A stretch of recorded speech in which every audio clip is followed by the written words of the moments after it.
I stared at my phone, feeling a strange mix of attachment and frustration. It was as if this small device had taken over my life, dictating my every move and thought. A wave of unease washed over me. It was time. Time to break free from the invisible chains that kept me tethered to this digital world. I needed a break from this digital world. The constant barrage of information, the endless notifications, and the perpetual need to stay connected were taking a toll on my mental health. 30 days, no social media. It sounded simple, but I knew it would be one of the most challenging things I'd ever done. Could I actually do it? The constant notifications, the endless scrolling, the dopamine hits from likes and comments. They had become a part of my daily routine. The comparison game? It was exhausting. Seeing everyone's highlight reels made me feel inadequate, as if my life was lacking in some way. I wanted to reclaim my time and focus on what truly mattered. Real connections, meaningful experiences, and moments of genuine joy. I knew it wouldn't be easy. The urge to check my phone to see what I was missing out on would be strong. Social media had become so ingrained in my daily life. It was my go-to for entertainment, news, and even social interactions. But I was determined to see this experiment through. I wanted to see what life was like without the constant digital noise. With a deep breath, I logged out of all my accounts, feeling a mix of anxiety and excitement bubbling inside me. The detox had begun. As I took that first step into a social media-free life, I felt a sense of liberation. It was time to rediscover the world around me, one day at a time. The first few days were the hardest. It felt like I was missing a limb. The urge to check my phone was almost unbearable. I found myself reaching for it out of habit, only to be met with an empty home screen. The withdrawal symptoms were real. Boredom sunk in. My evenings felt strangely long without the usual scrolling through my feeds. But amidst the discomfort, I started to notice something else. A sense of calm began to emerge. Without the constant influx of information and comparisons, my mind felt quieter. With time on my hands, I dusted off neglected hobbies. I started reading again, losing myself in captivating stories. My guitar, which had been gathering dust, was back in my hands. I rediscovered the joy of creating music. I even tried my hand at painting, surprised by the creativity that flowed. It was liberating to explore new and old passions. These rediscovered hobbies weren't just distractions. They were reminders of who I was beyond the digital world. As the days turned into weeks, the mental fog began to lift. I was no longer bombarded with negativity and drama. My anxiety levels decreased significantly. Without the constant pressure to portray a perfect online persona, I felt lighter. I found myself more present in the moment, appreciating the simple things I had overlooked before.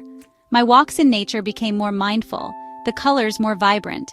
It was amazing how much mental space opened up when I disconnected from the digital noise. Section 5. Productivity Boost. Time was no longer the enemy. Without social media to distract me, my productivity soared. Tasks that seemed daunting before were now completed with focus and efficiency. I started using a planner to organize my day, prioritizing important tasks and setting realistic goals. Procrastination became a distant memory. My work also benefited from my newfound focus. I was able to concentrate for longer periods, leading to better quality output and increased creativity.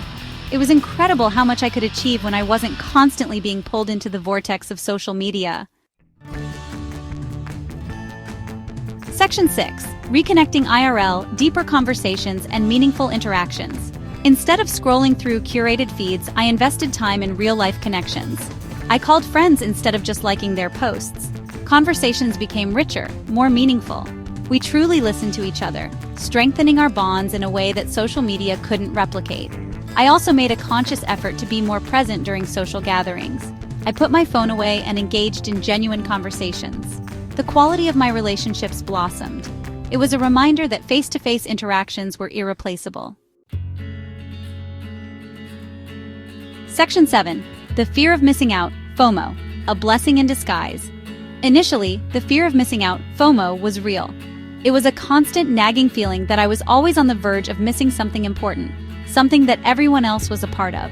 Social media only amplified this fear, with its endless stream of updates, photos, and events that seemed to be happening all around me, but never with me. I worried about being out of the loop, missing out on events and news. Every notification felt like a reminder of my exclusion, a sign that I was not living my life to the fullest. I would scroll through my feed, seeing friends at parties, concerts, and gatherings, and feel a pang of envy and regret. Why wasn't I there? What was I doing wrong? But as time went on, I realized that most of what I was missing was trivial. The events and updates that seemed so crucial in the moment were often forgotten just as quickly. The parties, the outings, the latest trends, they were all fleeting, ephemeral. And in the grand scheme of things, they didn't matter as much as I thought they did. The world didn't end because I wasn't updated on every fleeting trend. In fact, stepping back from the constant barrage of information allowed me to focus on what truly mattered.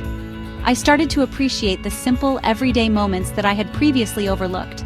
A walk in the park, a quiet evening at home, a good book. These became my new sources of joy and fulfillment. In fact, not being bombarded with everyone else's highlight reels was liberating. I no longer felt the pressure to keep up with others or to present a perfect version of my life.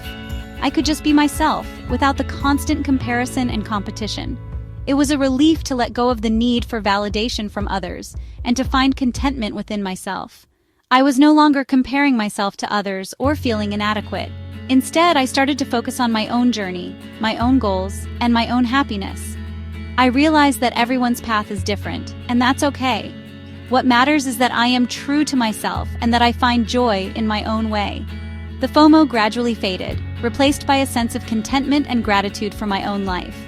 I learned to appreciate the present moment and to be grateful for what I have, rather than constantly yearning for what I don't.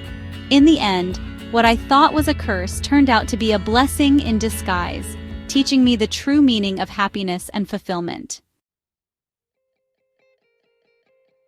Section 8. The Social Media Return, A New Perspective. After 30 days, it was time to re-enter the digital world. I approached social media with a newfound awareness and a set of boundaries. I unfollowed accounts that triggered negativity or comparison, choosing instead to follow those that inspired and informed me. I limited my time on social media, setting specific time slots for checking updates and engaging with friends. It was no longer a mindless scroll fest. It was a conscious choice, a tool to connect and share, not to escape or compare. Section 9. Life after the experiment, striking a healthy balance. Quitting social media for 30 days was a transformative experience. It was a journey that took me through a roller coaster of emotions, from the initial anxiety of missing out to the eventual peace and clarity that came with being disconnected. It taught me the importance of disconnecting to reconnect with myself, my passions, and my loved ones.